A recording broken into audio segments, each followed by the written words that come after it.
Assalamualaikum warahmatullahi wabarakatuh. Waalaikumsalam. Kembali lagi bersama kami di Tantra Rahayu dan salam sejahtera untuk kita semua. Nah, Alif, Sobat Time Travel, kita ngomong tentang situasi yang terkini lagi. Kayaknya suaranya agak kecil ya, Mas. Kecil ya? Iya. Tapi mau suara begitu sih. Bingung juga. Soalnya ada beberapa komenan tuh. Iya, lebih kencang lagi ya. Boleh. Apalagi nih situasinya di sekeliling masih agak masih ada aktivitas ya. Nah, Alif Sobat Time Travel. Alif Sobat Time Travel. Nah, di episode kita kali ini kita bicara lagi tentang situasi yang terkini. Nah, kita tahu Iran kemarin sudah mulai ini gejala-gejala Perang Dunia Ketiga udah kelihatan nih. Apalagi Iran sudah menyatakan bahwa dia siap untuk berperang melawan Amerika. Nah, kita tahu sendiri kan Amerika tuh ya jelas negara adik kuasa zaman sekarang ya. Bisa dikatakan sebagai raksasanya dunia. Nah, tapi kita nggak akan bicara masuk ke peristiwa yang ada di masa sekarang dulu.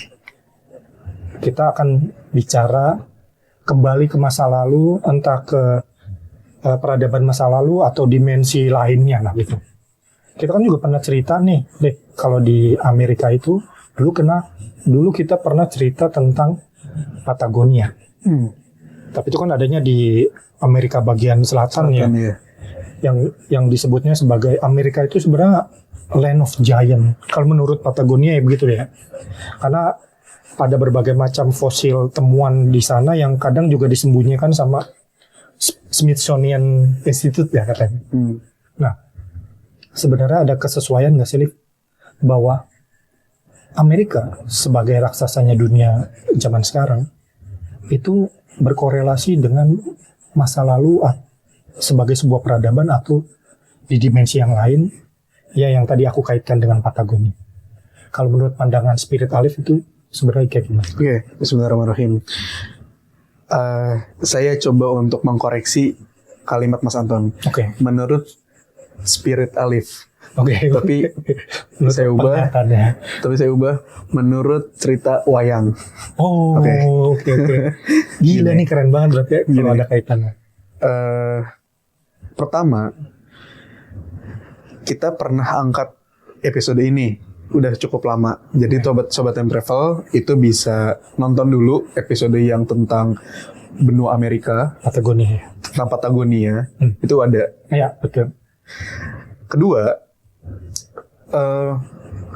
cerita wayang, dari cerita wayang yang pernah saya dengar, yang pernah saya baca dari kecil sampai dewasa, ada salah satu kisah dalam wayang tua, cerita kisah wayang yang sudah sangat lampau, di mana ada kisah ada dua tokoh dewa. Yang pertama, seingat saya namanya itu Sismoyo. Yang kedua itu nama tokohnya adalah Ismoyo. Nah, mungkin ketika saya nyebut nama tokoh itu, beberapa sobat Time Travel langsung inget cerita-cerita wayang zaman dulu. Semar Togok gitu kalau di Jawa. Nah, itu Mas Anton udah spill. Kemudian dalam kisah wayang tersebut diceritakan di mana antara Sang Sismoyo dan Sang Ismoyo itu bertempur lah gitu. Bertempur, lalu seingat saya juga itu mengguncang semesta lah bahasa gitu, pertempuran tersebut. Sampai singkat cerita dalam kisah wayangnya, mereka berdua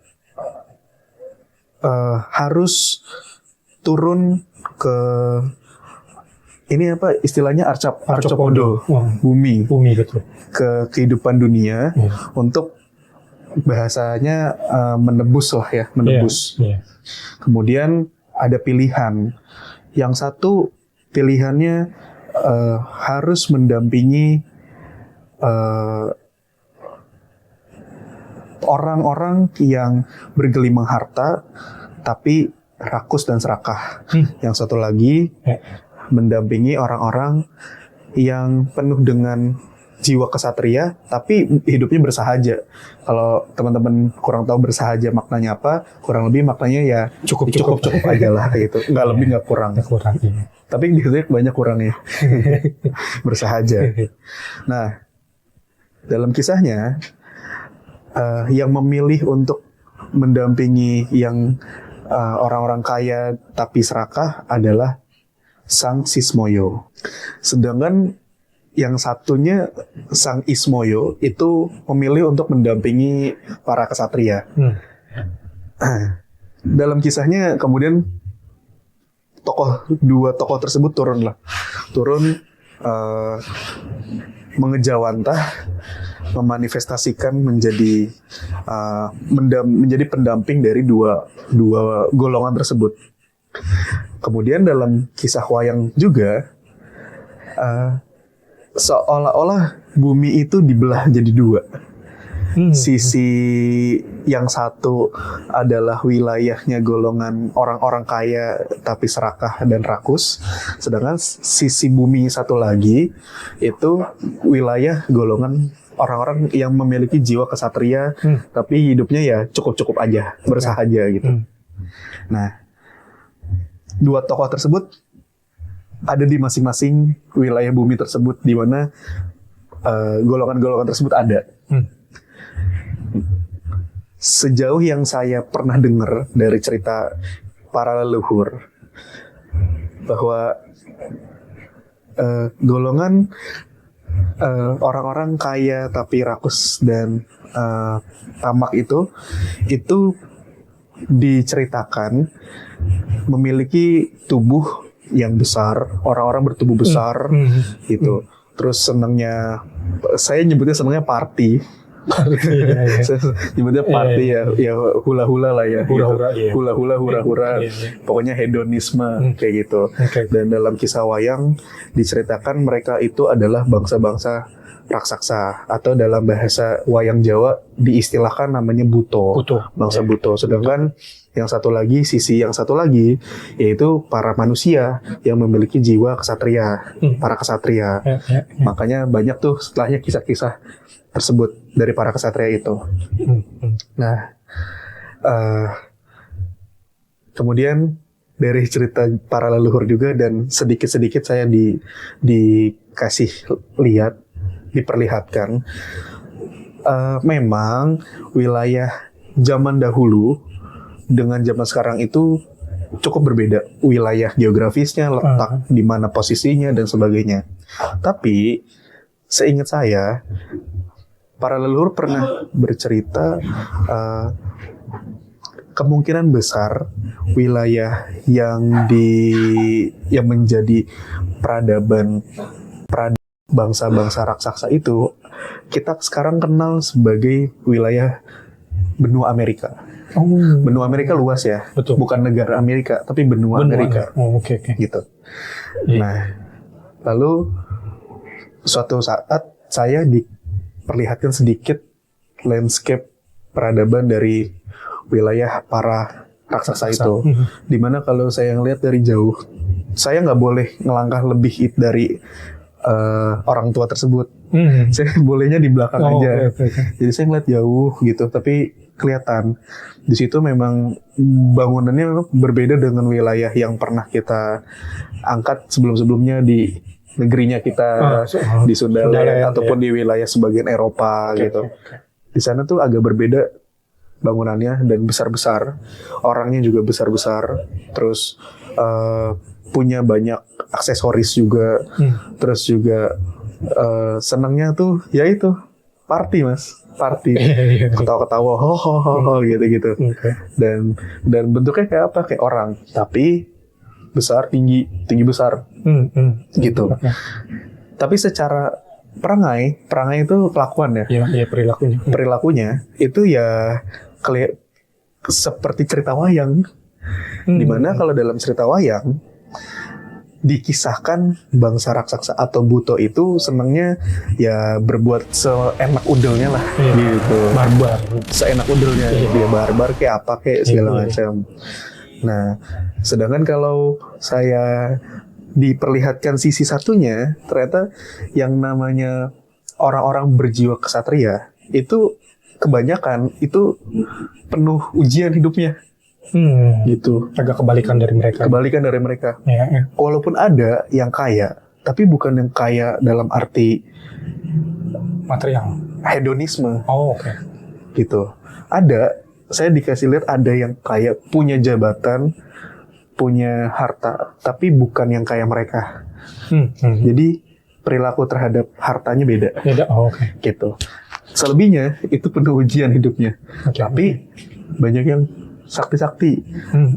Sedangkan ketika saya diperlihatkan sisi yang raksasa itu, mereka ternyata juga sakti-sakti, Mas. Sama seperti kisah wayang. Di kisah wayang ada salah satu lakon, salah satu kisah di mana antara Gatot-Kaca itu bertempur dengan kerajaan raksasa, saya lupa namanya apa, bertempur. Mereka sakti juga. Sedangkan Gatot-Kaca kan juga turunan raksasa tapi berbeda. Tapi sakti juga, bertempur sampai akhirnya Gatot-Kaca juga menang gitu. Yang menyelamatkan kayangan itu ya berarti ya? Kalau nggak salah itu deh, Mas. Iya, kalau nggak salah itu. Iya. Nah, terus kemudian relate dengan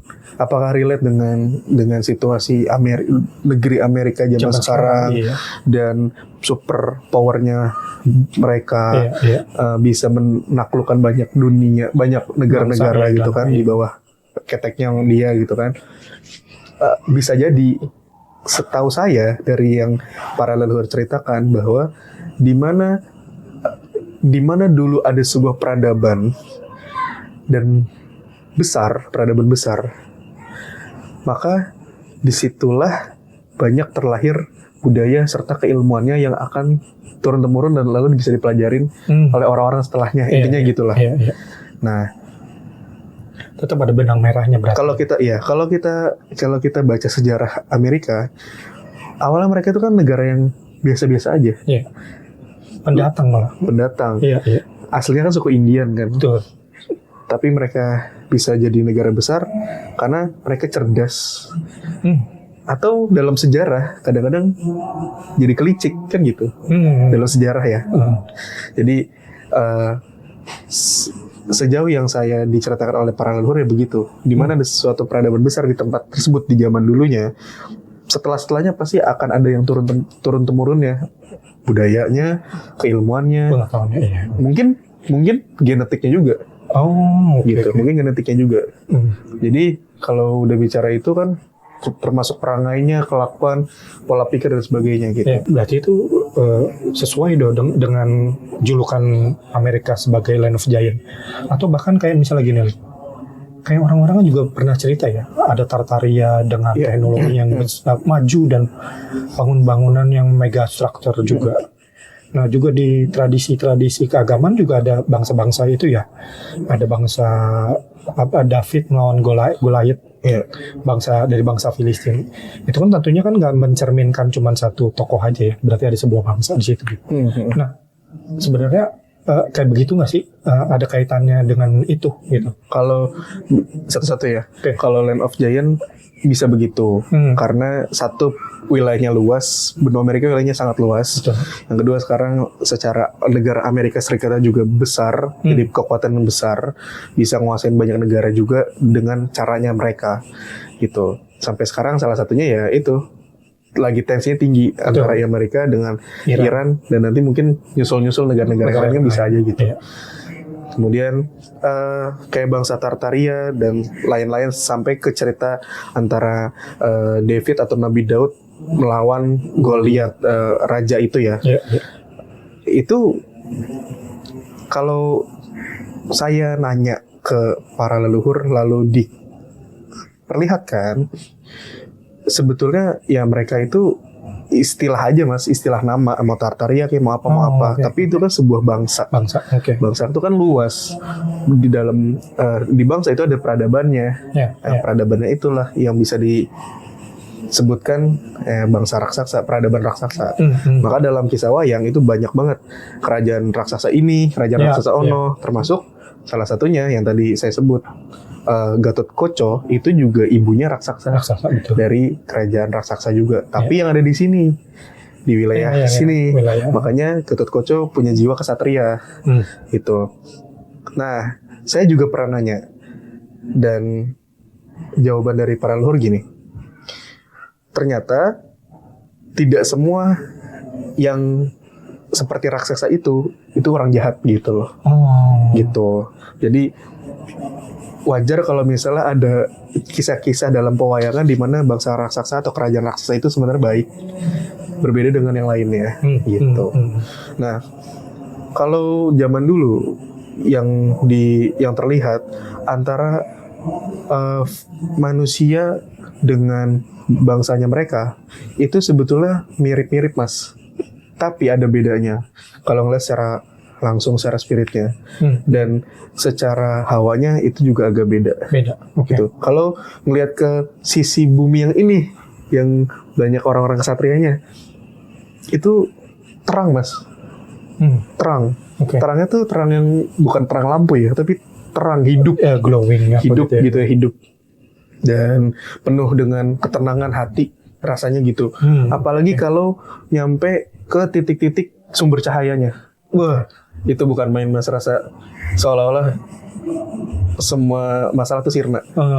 Gitu.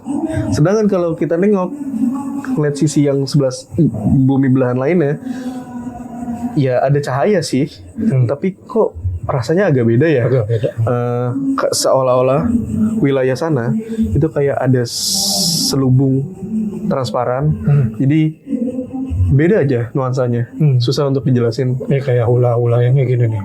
Enggak juga, bahkan background itu karena saya diperlihatkannya ditemenin sama para leluhur. Saya kan juga nggak tahu kalau ternyata saya main ke sana ternyata biasa aja. Tapi secara getaran itu agak berbeda. Sekarang di zaman sekarang ternyata banyak loh, Mas, yang luarnya orang, dalamnya seperti itu. Seperti bangsa itu. Misalnya kita udah pernah cerita banyak lah. Teman-teman Time Travel itu bisa lihat ya episode sebelumnya. Cluenya itu aja. Banyak zaman sekarang luarnya orang, dalamnya bentukan itu. Dan itu hidup. Menjadi sebuah karakter. Dari karakter mempunyai output, lalu teraplikasikan dalam kesehariannya, lalu akhirnya bisa punya efek besar di sekelilingnya atau bahkan sampai ke tingkat negara. Apa mungkin itu jadi rangkaian kisah sampai nanti ada al-malhamah, kita nggak pernah tahu. Atau sebelum itu bakal ada sesuatu dulu juga, seperti yang berita-berita sekarang terjadi. Gitu lah. Kayaknya udah cukup deh. Cukup yang situ. Gila, menarik banget. Memang kalau dari setiap peristiwa di zaman sekarang, atau kadang aku suka penasaran, kali aja tuh ada kayak benang merahnya dari entah cerita di zaman dulu, peradaban dulu, atau di dimensi yang lain, atau coba-coba cari aja lah gitu. Ya mungkin Sobat Time Travel juga udah punya jadi kayak punya kebiasaan yang kayak begitu juga ketika melihat kayak kemarin-kemarin fenomena-fenomena alam atau fenomena sosial, politik, ya macam-macam lah ya. Bisa melihat cerminan dari masa lalu tentang apa yang terjadi di masa sekarang. Oke, Sobat Time Travel, musiknya udah semakin besar, jadi kayak zaman itu juga kali ya, nggak tahu deh. Oke, Sobat Time Travel, semoga kalian suka dengan episode kita kali ini. Tetap like, share, komen, dan subscribe untuk selalu terhubung dengan video-video kita yang terbaru.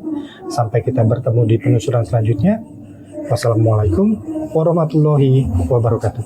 Assalamualaikum.